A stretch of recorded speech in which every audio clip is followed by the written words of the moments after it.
자, 오늘은 지난주에 이어서 이사야서를 통해서 같이 은혜를 나누겠습니다. 오늘은 3장 말씀이에요. 전체를 읽지 못하고 1절부터 11절까지만 읽었습니다. 이사야서는 구약의 로마서와 같은 그런 책이에요.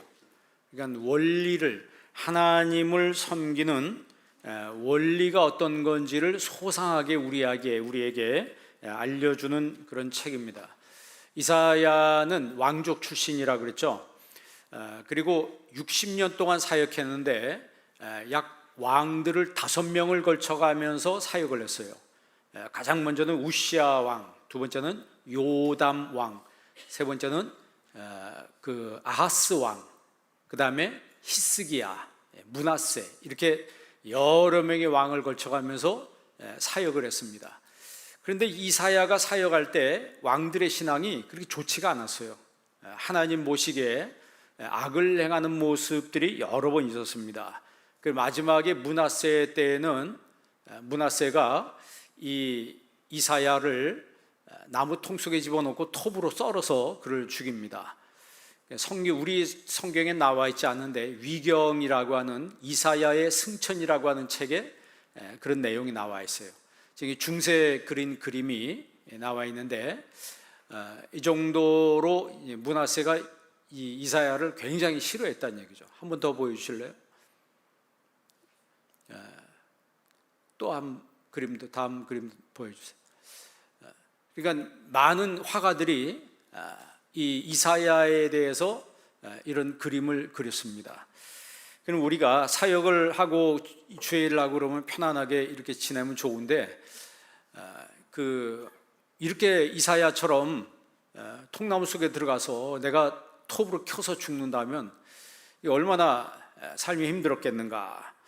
그러니까 이사야의 사역은 사실 순탄치가 않았습니다. 왜냐하면 하나님이 그들에게 말씀하는 것이 이스라엘 백성들의 말씀을 대언하라 그랬잖아요. 대언하. 그래서 하나님이 하존이라고 해서 이상을 보여주는데 계속해서 심판의 이상을 계속 보여주는 거예요. 그러니까 이사야가 가서 당신들 복 받아라, 잘 되라, 뭐 건강해라 이런 얘기 해주면 서로 좋잖아요. 그러지 않아요? 목사가 강단에서 복 받으세요, 잘 되세요, 돈 많이 버세요, 뭐 그러면 좋지 않습니까? 근데 그런 얘기가 아니고 당신들 하나님 말씀대로 살지 못하기 때문에 하나님 심판이 있다, 벌 받는다, 하나님 형벌이 있다, 뭐 이런 식으로 계속 이야기를 하니까 듣는 사람이 불편한 거예요. 그러니까 말씀을 들을 때도 하나님의 말씀이 내 안에 들어올 때 내 마음 자세가 메아쿨파, 메아쿨파, 메아막 시마쿨파, 내 탓이요, 내 탓이요, 나의 큰 내 탓이요, 이런 중심을 가지고 있는 사람은 은혜를 받습니다. 그런데 에고 비전으로 이 자신의 이기심으로 가득 차 있는 사람한테 이런 말씀이 들리면은 굉장히 불편한 거죠. 므낫세가 그랬습니다. 우시아도 마찬가지죠. 우시아가 왕으로 있을 때 경제적으로 성공했고 군사적으로 국가가 성공해서 나라에 돈이 차고 넘쳤습니다. 그러다 보니까 우시아가 모든 걸 자기 마음대로 대소사를 다 행했는데 한번 보니까 성직만큼은 자기가 어떻게 할 수가 없었어요. 그러니까 마지막에는 이 성직도 내가 하겠다 이렇게 건들다가 결국 나병 걸려서 불행하게 생을 마감하고 말았습니다. 그리고 그 아들 요담이 이어서 왕이 되는데 요담도 하나님 보시기에 악한 왕이었어요. 그도 죽고 일찍 죽죠. 그리고 아하스가 왕이 됩니다.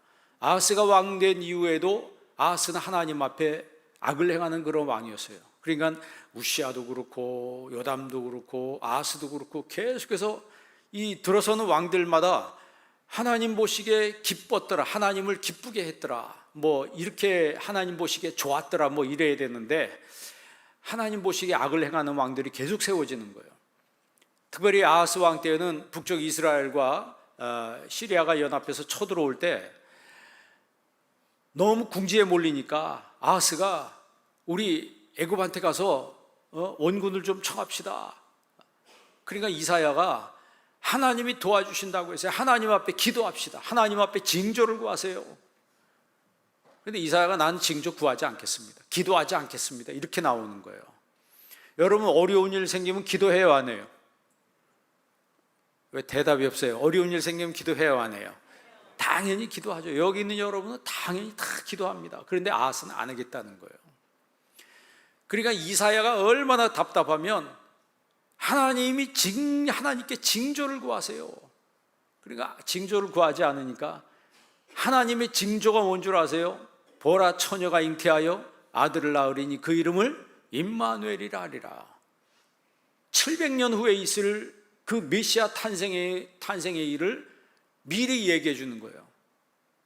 여러분, 처녀가 아기를 낳을 확률이 높아요? 전쟁에 이길 확률이 높아요? 전쟁에 이길 확률이 훨씬 높죠. 그러니까 이게 이야기가 뭐냐면, 이사야 이야기가 뭐냐면 반드시 전쟁에 이긴다는 거예요. 그런데 그렇게 말해도 듣지 않은 거예요. 그러니까 신앙이라는 게요, 참 어떤 사람은 한마디만 듣고도 확 변화되는 사람이 있고, 뭐 10마디, 100마디, 1000마디 들어도 미동도 없는 그런 사람도 있는 것 같습니다. 그러니까 이사야의 사역은 결코 순탄치가 않았어요. 그런데 감사하게도 아하스 왕 다음에 왕이 누구냐면 히스기야예요. 이 히스기야는 하나님 보시기에 정말 선한 왕이었습니다. 그는 어떤 상황에서도 전적으로 하나님만 의지했어요.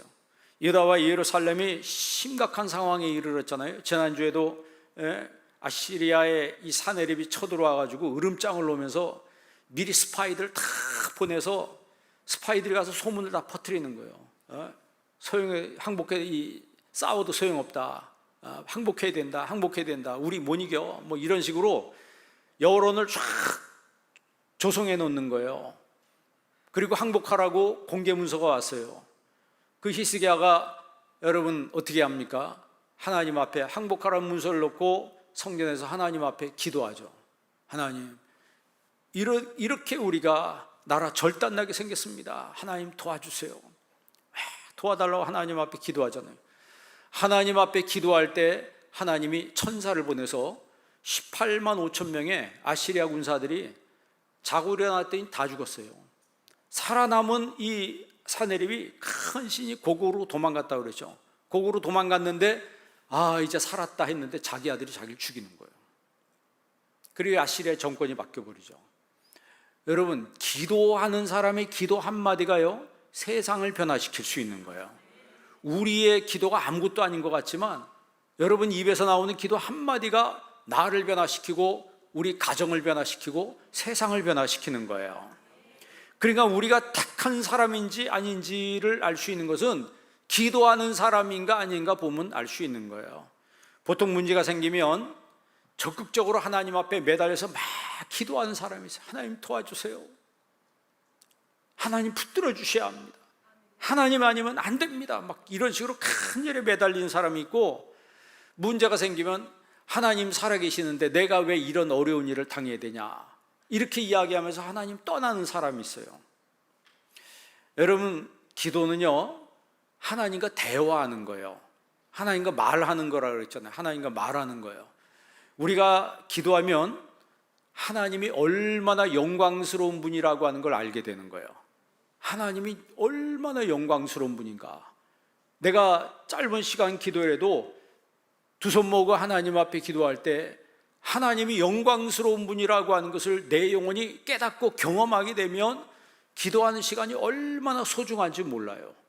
그리고 예배드리는 시간이 너무너무 중요한 거죠. 미물에 불과한 나 같은 존재를, 우주 만물을 창조하신 광대하신 하나님, 엘샤다이 하나님, 전능하신 하나님이 나와 함께 하시고 귀를 기울여서 내 기도를 들으신다면 내가 하나님과 독대하는 시간이 얼마나 영광스러워요. 우리는 유명한 사람 만나면 뭐라 그래요? 만납에서 영광입니다, 이런 얘기 하잖아요. 만납에서 영광입니다, 이런 얘기를 합니다. 그런데 하나님을 만나는 그 순간이 영광스러운 순간이 아닐까요? 이사야는 항상 하나님과 영광스러운 만남을 가지면서 그는 자기의 죄를 돌아봤어요. 자기의 죄를 돌아봤어요. 하나님을 만나면서 하나님의 영광을 배우면서 이사야는 말할 수 없는 기쁨을 누렸어요. 그렇기 때문에 왕들과 백성들이 자기가 한 말씀에 대해서 시비를 걸고 반대하고 또는 대적한다 할지라도 두려워하지 않았습니다. 여러분도 오늘 예배를 통해서 영광스러운 하나님을 만나시기를 바랍니다. 이사야는 하나님께서 자기에게 징조를 항상 보여주셔서 이 징조를 이제 히브리 말로 하존이라고 하는데 영어로는 비전이라고 그래요. 비전. 하나님이 이 하존을 보여주신 거예요. 이 비전이라고도 번역하고 드림이라고도 번역합니다. 또는 이걸 이제 레벨레이션이라고 하죠. 헬라어로 이제 아포칼립시스라고 그래요. 이 계시라고 하는 거죠. 하나님이 이 계시를 이제 이사야에게 이제 보여주는 거예요.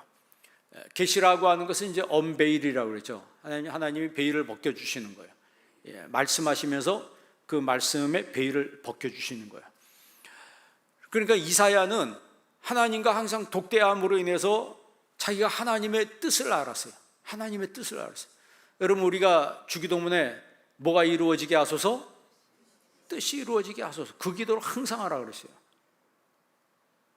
하늘에 계신 우리 아버지 이름이 거룩히 여김을 받으시오며 나라가 임하시오며 뜻이 땅에서 이룬 것 같이 하늘에서 이룬 것 같이 땅에서도 이루어지이다 그랬어요. 뜻이 이루어지이다. 그러니까 저와 여러분의 삶을 통해서 하나님의 뜻을 이루다가 우리가 하늘나라 가면 그 사람은 복된 사람입니다. 그러니까 내 삶을 통해서 하나님의 뜻을, 그러니까 이 로고 비전이라고 그러죠. 로고 비전이란 말은 로고스와 비전이란 말을 합해진 말이에요. 로고스는 하나님의 말씀 아니에요? 하나님의 말씀의 비전을 가지고 내가 살아가는 거예요. 내가 직장을 다니든지 사업을 하든지 내가 무슨 일을 하든지 하나님의 말씀의 비전을 가지고 내가 일을 하는 거예요. 그러면 그 일을 통해서 그 열매를 통해서 하나님의 뜻을 이루는 거예요.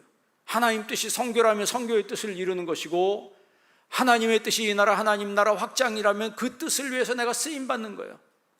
여러분, 세계 부자인 록펠러라고 하는 사람은 세계 제일 부자인데 그가 제일 먼저 뭘 세웠다고 그랬어요? 리버사이드 처치라고, 미국에 가면 리버사이드 처치인데 그 사람이 세웠어요. 그리고 나서 거기서 끝나는 게 아니고 4,860개인가요?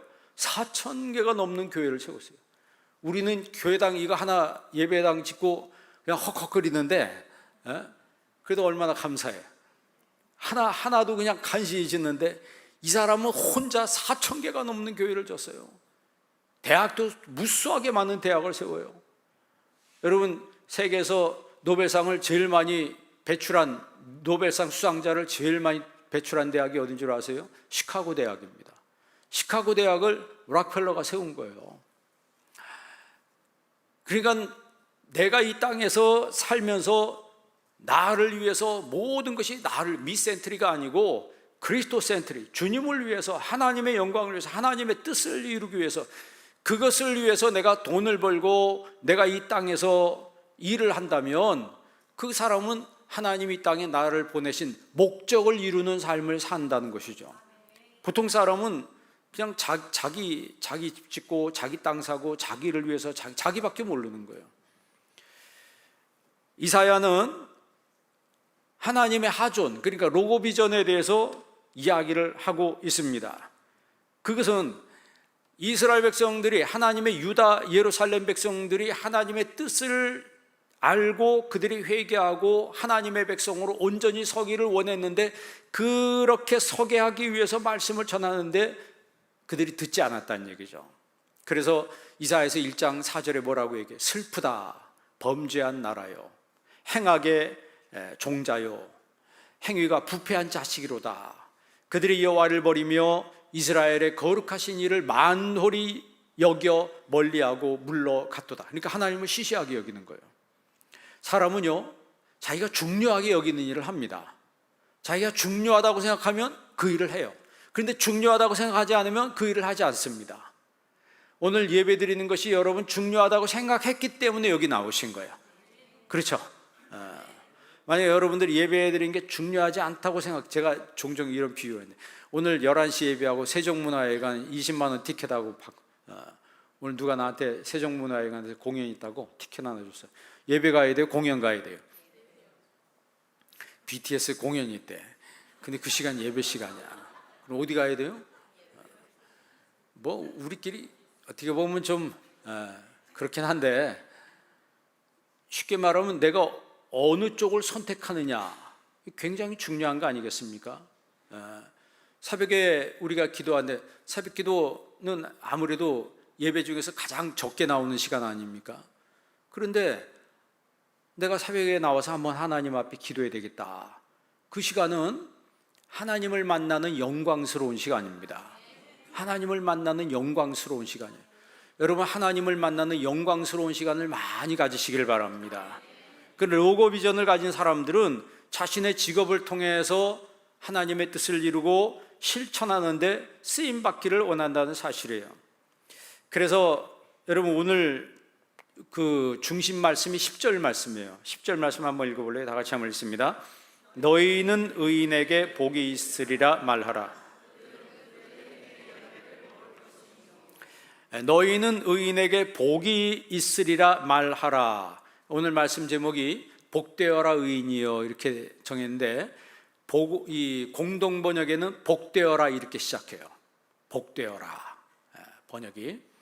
그러니까 복되어라 의인이여 이렇게 시작돼요. 그들은 그들의 행위를 먹을 것이며. 그러니까 여러분, 이 말씀이 우리가 지지난주에 그 이사야 1장 봤잖아요. 1장 19절에 즐겨 순종하면 땅의 아름다운 소산을 먹을 것이요, 똑같은 말씀이에요. 즐겨 순종하면 땅의 아름다운 소산을 먹을 것이요. 하나님이 그 말씀대로 순종하는 사람들에게 이 땅에서 나오는 아름다운 소산, 그 열매들을 먹게 하신다는 거죠. 지금 읽은 10절 말씀 보세요. 너희는 의인에게 복이 있으리라 말하라. 그러니까 의인은 복되다는 거예요. 의인이 뭐가 의인이라 그랬어요? 하나님과 올바른 관계에 있는 사람들. 이런 행복한 사람, 이런 복된 사람들은 그들의 행위의 열매를 먹는다. 자, 11절 한번 읽어볼래. 있습니다. 악인에게는 화가 있으리니 이는 그의 손으로 행한 대로. 악인에게는 뭐가 있다? 의인에게는 복이 있으며 악인에게는 화가 있다는 얘기예요. 그 손으로 행한 대가로, 그 손으로 행한 대로, 그러니까 그 대가를 지불받게 된다는 거죠. 보응을 받는다는 거예요. 그러니까 이사야서 1장 20절도 똑같죠. 하나님을 거절하며 배반하면 칼에 삼킴을 당할 것이다 그랬잖아요. 그러니까 병행구절이에요. 이사야서 1장 19절 20절 말씀과 오늘 이사야서 3장 10절 11절 말씀이 같은 병행구절의 말씀입니다. 그러니까 중요한 것은 복되어라 의인이여. 복되어라 뭐예요? 시편 1편에 뭐라고 그래요? 복 있는 사람은 하나님 말씀을 주야로 묵상하는 자로다. 그 순간이 영광스러운 순간이라는 얘기예요. 여러분, 매일매일 살면서 하나님과 영광스러운 만남을 많이 가지시길 바랍니다. 우리가 뭡니까? 우리가 뭐예요? 죄인이 아니에요. 어떻게 보면 이 땅에 잠깐 살다가 없어지는 안개와 같은 그런 존재 아닙니까? 이번 주에도 몇 번 장례식을 가본 것 같은데, 장례식을 가보면 사람 순간이 진짜 짧아요. 진짜 짧아. 우리의 인생이라고 하는 게 금방 지나가는 겁니다. 오랜 것 같지만 오랜 게 아니에요. 그러면 짧은 인생 끝나고 죽어서 어디 가요? 천국을 가든지 지옥을 가든지 둘 중에 한 곳에 가야 됩니다. 그러면 어디 가야 돼요? 천국을 가야 돼요. 여기 나오신 여러분들은 전부 천국 백성 되시길 바랍니다. 어디서 만나자? 찬송가에 그러잖아요. 천국에서 만나보자. 그날 아침 거기서 순례자여 예비하라. 그날 아침 거기서 만나보자. 그 찬송이 왜 있습니까? 그 찬송이 왜 있어요? 우리가 이 세상을 떠나서 하나님 나라 가면 그곳에서 하나님을 배운다라고 하는 거예요. 영광의 하나님을 그때는 우리 눈으로 배우게 되겠죠. 그런데 지금 우리 눈으로 보지 않는데도 우리가 하나님을 믿어요. 그걸 선험이라고 그랬죠. 학생들이 세상에 나오지 않고 학교에서 공부만 열심히 합니다. 책상에서 공부, 그러면 무언 공부를 할까요? 학생들이 학교에서 공부하는 것 자체가 선험이에요. 세상에 나가서 해야 될 거, 알아야 될 거를 학교에서 미리 배우는 거예요. 그러니까 내가 경험하지 않는데 미리 아는 거예요. 그래서 제가 산수 얘기했잖아요. 7 곱하기 7이 얼마예요? 모르는 사람 손 들어봐요. 7 곱하기 7은 49잖아요. 어떻게 알았어요? 우리는 세보지도 않았는데 알아. 그걸 알려면 7개의 물금을 7개 묶음을 7개씩 딱 놓고 일일이 다 세봐야지 49개인지 아는데 우리는 세보지 않았는데 벌써 딱 압니다. 왜 그래요? 학교에서 산수라고 하는 원리를 배웠기 때문에 아는 거예요. 그런 것처럼 학교라고 하는 것은 원리를 가르치는 곳이에요. 내가 세상에 나가서 세상의 것을 아직 경험해보지 않았지만 원리를 많이 알기 때문에, 그렇기 때문에 세상에 나가서 금방 적응한다는 거예요. 보지 않았는데 안다는 거예요. 여러분 천국 가봤어요? 천국 안 가봤는데 우리는 믿잖아요. 예수님 봤어요?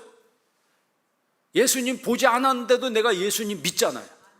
그게 아프리오리라 그러는 거예요. 임마누엘 칸트의 현상학이죠. 임마누엘 칸트가 현상학이라고 한 그곳에서 아프리오리란 말을 합니다. 그게 뭐냐면 선험이라고 하는 거죠. 내가 보지 않았는데 믿고 경험하지 않았는데 믿는 거예요. 미리 경험하는 거예요. 신앙도 똑같습니다. 내가 천국 가보지 않았지만 천국을 믿는 거예요. 천국을 믿는 거라고. 그러니까 이 세상의 원리와 하늘나라의 원리가 어떻게 보면 같은 거예요. 그런데 복되어라 의인이여 라고 했을 때 그 복 있는 사람은 시냇가에 심은 나무가 시절을 쫓아 과실을 맺으며, 시절을 쫓아 뭘 맺어요? 열매를 풍성하게 맺고 그 잎사귀가 마르지 않는다 그랬어요. 그러면서 그 하는 행사가 다 형통하리로다 그랬어요. 그러니까 형통이 뭐예요? 성공입니다. 여기는 여러분 다 성공하시기 바랍니다. 그러니까 하나님이 우리 이 땅의 일을 하나님이 무시하지 않아요. 이 땅의 일을 하나님이 관심이 없는 게 아니고 우리가 이 땅에서 잘 되는 것도 관심이 있어요. 그러나 너희는 먼저 그의 나라와 그의 의를 구하라고 했잖아요. 하나님의 뜻을 구하는 것이 그것이 먼저라고 하는 거죠. 그런데 하나님의 뜻이고 뭐고 다 그건 제껴놓고 그 마지막에 그 성공이라고 하는 여기만 취해가지고 그것만 가지고 자꾸 얘기하면 그건 신앙이 아니라고 하는 거예요. 그런 사람들은 조금만 일이 잘못되면 하나님이 있네 없네 이런다고. 내가 건강하든지 병들었든지 잘 되든지 안 되든지 우리 하나님은 생존하시는 하나님이십니다. 악인에게는 화가 있으며 그의 손으로 행한 그 보응대로 하나님이 집을 받게 하신다라고 말씀했어요. 시편 1편 5절 한번 읽어볼래요? 시편 1편 5절 다 같이 한번 읽습니다. 그러므로 악인들은 심판을 견디지 못하며 죄인들이 의인들의 모임에 들지 못하리로다. 6절 무릇 의인들의 길은 여호와께서 인정하시나. 이게 시편 1편이 재미있는 게 뭐냐면 처음에는 복 있는 사람 이렇게 말하면서 끝에는 의인, 악인 이렇게 나가요. 그러면 복 있는 사람은 뭐에 속해요? 의인이란 얘기죠. 복되어라 의인이요. 여러분 복된 의인이 되시길 바랍니다. 그 의인은 하나님과 좋은 관계를 맺는 사람이에요. 우리가 하나님을 만날 때, 내가 하나님 앞에 기도할 때 그 순간은 영광스러운 시간입니다. 오늘 이렇게 예배를 드리는 것도 하나님 앞에 영광스러운 시간입니다. 그런데 이렇게 영광스러운 하나님을 이스라엘 백성들은 거절하고 배반합니다. 그러니까 하나님을 거절하고 배반한 유다의 처지가 어떻게 될 것이라고 하는 것을 지금 이사야서 3장에 이야기하는 거예요. 3장 1절 한번 읽어볼래요? 다 같이 한번 읽습니다. 보라, 주 만군의 여호와께서 예루살렘과 유다가 의뢰하며 의지하는 것을 제하여 버리시되 곧 그가 의지하는 모든 양식과 그가 의지하는 모든 물과. 2절 용사와 전사와 재판관과 선지자와 복술자와 장로와. 3절 50부장과 귀인과 모사와 정교한 장인과 능란한 요술자를 그리하실 것이며. 이 말씀의 핵심이 뭐냐면 그들이 의뢰하며 의지하는 것을 제거해 버리겠다는 거예요. 여러분, 내가 하나님보다 더 의지하는 게 뭐가 있습니까? 여러분이 하나님보다 더 의지하는 거 있어요? 그것이 양식이든지 물이라고 하는 것은 그 당시에 재산이에요. 하나에 우물 가지고 전쟁하는 시대였으니까요. 용사, 전사, 재판관, 선지자, 복술자, 장로 50부장, 귀인, 모사, 이게 뭐냐면 모든 직업군을 여기 지금 다 서술하고 있어요. 모든 직업군에 해당하는, 다시 말하면 한 국가를 지탱하고 있는 것들을 하나님이 절단내겠다는 거예요. 이게 얼마나 무서운 얘기예요. 신앙이 잘못되면 우리는 그냥 그냥 안 나가면 그만이지 뭐. 이게 아니라는 거예요. 이게 아니라 이사야를 잘 보면 한 국가가 흥하고 부흥되는 그 이유와 한 국가가 절단나는 그 이유가 성경에 소상하게 기록되어 있어요. 그러면 이걸 보면서 우리는 정신을 차려야 합니다. 지금 내가 지금 잘 때가 아니로구나. 내가 지금 이거 엉뚱한 짓 할 때가 아니로구나. 삶의 전 분야에서 유다 백성들이 하나님을 불순종하고 배반했기 때문에 그들의 양식이 끊어지고 물이 끊어지고 그들의 직업들이 다 끊어진다는 건 뭐예요? 적한테 망한다는 얘기죠. 불순종의 길을 계속 가면 내가 의지하던 것들을 하나님이 끊어버리겠다, 이렇게 말씀하고 있는 거예요. 그러나 반대로 즐겨 순종하면 땅의 아름다운 소산을 먹을 것이요. 10절 말씀 다시 한번 볼래요? 10절 말씀 다 같이 한번 읽습니다. 너희는 의인에게 복이 있으리라 말하라. 그들은 그들의 행위의 열매를, 복되어라 의인이여, 당신들은 그 행위의 열매를 먹을 것입니다. 그건 뭐예요? 하나님의 아름다운 소산으로 복을 내려주시겠다는 거예요. 그럼 어느 쪽을 선택해야 돼요? 어느 쪽으로 가야 돼요? 불순종으로 가야 돼요? 순종으로 가야 돼요? 말은 입으로는 순종인데 행동도 여러분 순종으로 가시기를 바랍니다. 자, 그러면 불순종으로 가는 그 사람들을 하나님이 어떻게 대우하시는가? 4절 한번 읽어볼래요? 다 같이 한번 읽습니다. 그가 또 소년들을 그들의 고관으로 삼으심, 아이들이 그들을 다스리게 하시리니. 이게 잘 보세요. 소년들을 그들의 고관으로 삼는다는 거예요. 그러니까 국가의 어떤 정치가들이든지 장관이든지 이런 사람들이, 현명한 사람들이 그 자리에 서야 되는데 유아적 사고를 가진 사람들이 그 자리에 선다는 거예요. 그러니까 유다 백성들의 영적 성숙도가 저급하다는 것을 지금 이야기하는 겁니다. 그러니까 여러분, 소년들이 고관이 되면 나라가 되겠습니까? 아이들이 백성을 다스린다는 거예요. 그러면 나라가 어떻게 되겠습니까? 여러분, 세계사를 쭉 연구해 보면 흥하는 나라가 있고 절단나는 나라가 있어요. 절단나는 나라의 특징이 뭐냐면 지도자가 잘못 세워지면 나라가 절단나더라고. 우리나라가 여기까지 온 것은 하나님이 좋은 지도자들을 보내주셨기 때문에 여기까지 온 겁니다. 이스라엘 백성들이, 특별히 이스라엘이라고 하는 이 야곱이 원래 본명이 이스라엘로 나중에 바뀌잖아요. 그가 야복 강가에서 하나님과 씨름하잖아요. 천사하고 막 씨름하는데 이름이 바뀝니다. 이름이 바뀌고 나서 그 야복 강가에서, 야복 나루터에서 야곱의 신앙이 굉장히 성숙해지는 거예요. 하나님이 지켜주지 아니하시면 내가 여태까지 모았던 재물이 한순간에 없어진다는 걸 그가 깨달은 거예요. 그런데 에서하고 화해하고 난 다음에 재물도 지켜지고 자기 자신도 지켜지고 화해도 하고 모든 것들이 다 좋게 된 거예요. 거기서 여러분, 한 번 잘못하고 거기서 하나님께 매달리지 않고 인간적인 방법을 썼으면은 야곱은요 20년 동안 모았던 재산 한순간에 날아갈 수 있었습니다. 우리가 하나님 믿는다고 하면서 지금 우리가 하나님 말씀에 순종하고 에고비전으로, 로고비전으로 가지 아니하고 내 중심적인 삶을 살면 하나님이 지금 4절에 이런 나라를 만들어 주신다는 거예요. 5절도 한번 읽어볼래요? 5절 다 같이 한번 읽습니다. 백성이 서로 학대하며 각기 이웃을 잔해하며 아이가 노인에게 귀천한 자에게, 백성이 서로 뭐하며? 학대한다는 거예요. 같은 나라 사람인데 서로를 학대하는 거예요. 우리가 학교 폭력 뭐 이런 얘기 하잖아요. 학폭 얘기하고 그러는데 같은 학년인데 때려가지고 그 아이의 돈을 뺏고 이런 아이들이 있다는 거예요.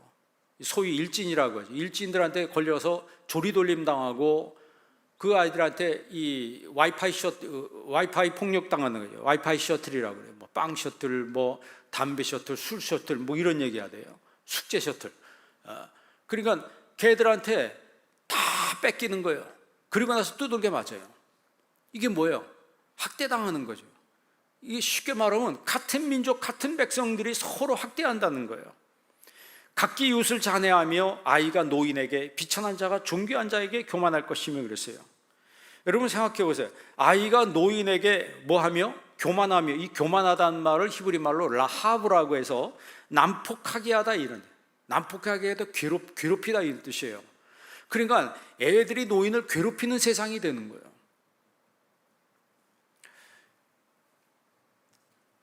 복된 의인들은, 복된 사람들은 정말 신앙생활 하면서도 내 마음속에 에고 비전으로 살지 않습니다.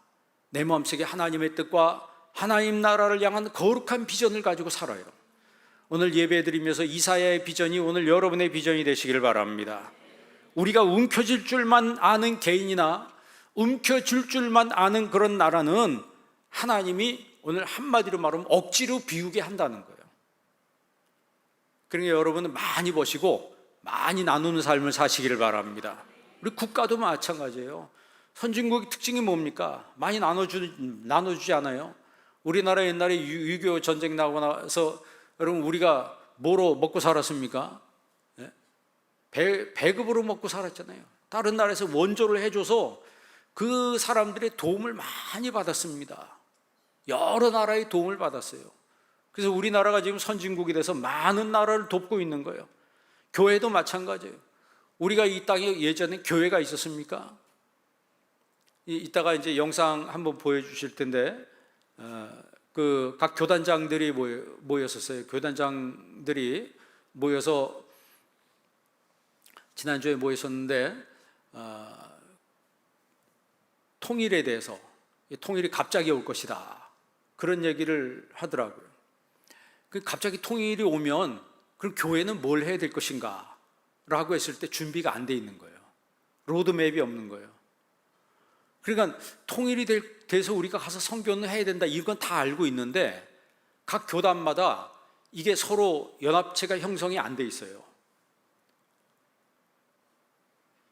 그래서 거기서 결론적으로 뭘 얘기했냐면 우리 한국의 선교사님들이 와서 선교했던 방식을 그대로 따라 합시다 이런 식으로 대충 이제 결말이 맺어진 거예요. 왜냐하면 우리나라가 여러분 선교사님들이 이 땅에 들어와서 선교할 때 호남 지방, 경상도 지방, 중부 지방, 충청도, 강원도, 저 평양 이북 지역에 선교사님들이 나눠서 선교했어요. 분할해서 캐나다 장로교, 북장로교, 남장로교, 호주 장로교, 감리교, 침례교 그래서 전부 우리나라를 분할해서 전국 골고루 다 들어가서 선교했어요. 그래서 지금 여러분 전국에 교회 없는 데 봤어요? 시골 가도 교회 많죠? 시골 가도 교회 있는데 그 교회가 몇 년 됐어요? 100년 넘은 교회가 수월찮게 있잖아요. 그게 왜 그러냐면 선교사님들이 와서 이 땅에 지역마다 다 나눠서 선교했기 때문에 그래요. 이제 북한이 열리면은 제일 먼저 우리가 가서 거기다 교회를 세워야 되는데 서로 연합되지 않으면 몽땅 평양만 가서 교회 세운다고. 그러면 그게 뭐가 되겠습니까? 그렇게 하지 아니하고 저 함경도 지방까지 전부 온 교단들이 전부 모여서 미리 여기서 준비해서 갑자기 통일이 되거나 북한이 열리면 그때 가서 지역적으로 나눈 대로 협의한 대로 가서 그쪽 가서 선교를 해야 된다. 그러니까 그렇게 되면 곳곳에 북한 전 지역 곳곳에 하나님의 교회가 세워지게 된다는 거죠. 이런 것이 우리에게 거룩한 비전이 된다면 우리가 이 땅에서 살아갈 때도 하나님이 나를 이 땅에 보내신 목적을 이루는 삶을 사는 거 아니겠습니까? 그러니까 뜻이 하늘에서 이룬 것처럼 땅에서도 이루어지이다. 게네세토 토셀레마스 그랬죠. 게네세토 이루어지게 하소서. 뭐가? 토셀레마 수 아버지의 뜻이 이루어지게 하여 주옵소서. 소원형이에요. 헬라어로 보면 내 뜻이 이루어지는 것이 아니고 아버지의 뜻이 이루어지기를 원합니다. 이사야는 그런 식으로 사역을 했어요. 그가 죽을 때에도 성경에 나와 있지 않지만 그는 죽음을 두려워하지 않았습니다. 오늘 6절부터 9절까지도 계속해서 보면 우리에게 와서 좀 도와달라 이런 얘기 하는데, 어림없는 소리 하지 말아라. 현대어 성경에 보면 어림없는 소리 하지 말아라. 우리 할 수 있는 거 아무것도 없어. 나도 음식도 없고 옷도 없고 다 떨어져서 쓸데없이 나를 지도자 세우지 말아라. 이런 식으로 지금 이야기해요. 그러니까 요즘 말로 뭐란 말은 뭐예요? 교회 열심히 다니면 직분 주잖아요. 그러니까 어떤 분은 그래요. 나한테 직분 주지 마세요. 귀찮습니다. 나 귀찮게 하면 교회 안 나와요. 이런 분들이 있어요. 비전이 없으니까 그렇게 말하는 건 당연하겠죠. 그러면 유다 백성들이 이런 위기를 겪고 변란을 겪는 이유가 뭐예요? 불신앙 때문에 그런 거예요. 그들이 끝까지 불신앙으로 가기 때문에 하나님 눈에서 피눈물이 난다는 거예요. 그게 8절에 나와 있어요. 8절 말씀 다 같이 한번 읽습니다. 예루살렘이 멸망하였고 유다가 엎드러졌음은 그들의 언어와 행위가 여호와를 거역하여 그의 영광의 눈을 범하였습니다. 마지막에 그의 영광의 눈을 범하였다, 이 말은 그 눈을 찔렀다는 거예요. 그러니까 하나님 눈에서 피눈물 나게 만들었다는 거죠. 9절 말씀 보세요. 그들의 안색이 불리하게 증거하며, 표정이 스스로 죄를 폭로한다는 사실이에요. 그들의 안색이 불리하게 증거하며, 그러니까 여러분, 은혜 없는 사람은 안색이 벌써 달라요. 얼굴이 막 굳어지고 막 환한 표정이고, 우리가 이 땅에 살면서 내가 사는 인생의 목적을 분명하게 아는 사람은 인생을 행복하게 살아갈 수 있습니다. 우리가 웨스트민스터 신앙고백 가지고 대요리문답으로 8년 동안 공부했어요. 저녁 예배 때 196문까지 있어요. 1문부터 196문. 1문이 뭐예요? 사람의 본분이 무엇이냐? 답. 하나님을 영화롭게 하며 영원토록 그를 즐거워하는 것이다 그랬어요. 하나님을 영화롭게 하고 영원토록 하나님을 즐거워하게 하는 것이, 즐거워하는 것이다. 그것이 1647년에 웨스트민스터 신앙고백의 1문이라는 거예요. 가장 첫 번째 질문이라고 하는 거예요. 이번에 가을에 우리가 부흥회 하는 그 특세할 때, 올해는 이제 하이델베르그 신앙고백으로 시작할 겁니다. 지금 책자를 이제 만들려고 그래요. 하이델베르그 신앙고백 1문이 뭔 줄 아세요? 사나 죽으나 당신의 단 하나의 위로는 무엇입니까? 이게 질문이에요. 답은 답. 사나 죽으나 나는 나의 것이 아니고 몸과 영혼이 모두 신실하신 구주 예수 그리스도의 것입니다. 사나 죽으나 나는 내 것이 아니고 누구의 것입니다? 주님의 것입니다. 인정하세요? 이게 인정이 되면 신자죠. 믿는 사람입니다. 오늘 8절의 마지막에 예루살렘과 유다가 멸망한 이유는 하나님 눈에서 피눈물 나게 했다. 그 말은 뭐예요? 하나님이 회개하길 바라는데도 회개하지 않아요. 그러니까 우리가 복된 사람들은 회개도 빨리 합니다. 하나님 나에게 죄가 있네. 여러분, 풀이 뽑으면 나요 안 나요? 풀 뽑으면 또 나요. 죄는 그와 같습니다. 뽑아도 계속 나는 거예요. 그러면 죄를 회개하면서 하나님과 더 친밀해지는 거예요. 그걸 어거스틴은 펠릭스 쿨파라 그랬어요. 펠릭스 쿨파란 말은 라틴어로 복스러운 죄여 이런 뜻이에요. 그러니까 역설적인 이야기입니다. 역설적인. 어떻게 죄가 복돼요? 어떻게 죄가 복됩니까? 그게 무슨 얘기냐면 매일 죄를 회개하고 또 회개하고 회개하다 보니까 하나님과 계속 만나는 시간, 하나님과 계속 기도하는 시간이 길어지는 거예요. 그러다 보니까 하나님을 더 깊이 만나게 되는 거죠. 내가 몰랐던 하나님에 대해서 더 깊이 있게 알았던 거예요. 그러니까 어거스틴이 그 죄에 대해서 펠릭스 쿨파라, 복스러운 죄요, 이렇게 이야기를 한 거예요. 여러분, 신자가 매일 자백하면서 회개할 때 그 영혼의 자유함을 얻게 되는 것입니다. 여러분, 영혼이 자유함을 얻기를 바랍니다. 하나님은 복되어라 의인이여, 지금 오늘 본문 말씀에 선포하고 있습니다. 복되어라 의인이여. 하나님의 놀라운 사랑은 우리를 향해서 포기하지 않는 사랑이에요. 그렇기 때문에 하나님을 친근히 하는 여러분 되시기를 바랍니다. 하나님이 여태까지 멀리 했다면 하나님을 친근히 하고 하나님을 가까이 하고, 로마서에 있는 말씀처럼 하나님의 사랑에서 끊을 수 없느니라 그랬어요. 나를 사랑하시는 그 하나님의 사랑에서 이 세상의 그 어떤 것도, 현재일이나 장래일이나 미래일이나 그 어떤 것도 끊을 수 없다 그랬어요. 그러니까 하나님과 나와의 관계는 영원한 관계예요. 하나님과 나와의 관계는 영원한 관계입니다. 이 땅에서 여러분, 친구와의 관계는 얼마만큼 가겠어요? 친구와의 관계는 얼마만큼 가겠어요? 예전에 박경희 장로님이 그 얘기를 하시더라고요. 돌아가셨잖아요. 그 장로님이 이제 공군 장군이었었는데, 목사님, 제가 처음에 그랬어요. 아유, 장로님 친구들 많아서 좋으시겠어요. 왜냐면 예전에 그 군골프장에 한번 같이 가봤거든요. 그랬더니 아침에 우리 박 장로님과 같이 갔는데, 인사하는데 전부 장군이야. 이장군, 박장군, 김장군 뭐. 그날은 전부 장군들만 나와서 운동을 하는 날인가 보더라고요. 그런데 나중에 그 장로님한테 물어봤더니 친구들이 다 죽었대요. 자기만 남았대요. 친한 친구들이 다 갔대요. 여러분, 이 땅에서의 관계는요, 다 시한부 인생, 시한부 관계예요. 시한부. 그러나 하나님과 나와의 관계는 영원한 관계예요. 영원한 관계예요. 그러면 어디다 투자해야 돼요? 시한부 관계에 투자, 뭐 그것도 좋은 거지. 그것도 좋은 거예요. 그러나 연세 들면요, 친구들이 다 먼저 가더래요. 우리 동기 목사님들도 이래 보면 가끔가다 한 번씩 가시더라고요, 요즘에. 이 세상에는 앞서거니 뒤서거니 하면서 다 가는 거예요. 영원히 살 것 같아요? 천만의 말씀이에요. 그러나 나를 사랑한 우리 하나님과 나와의 관계는 영원한 관계예요. 그 하나님이 나에게 뭐라고 말씀하세요?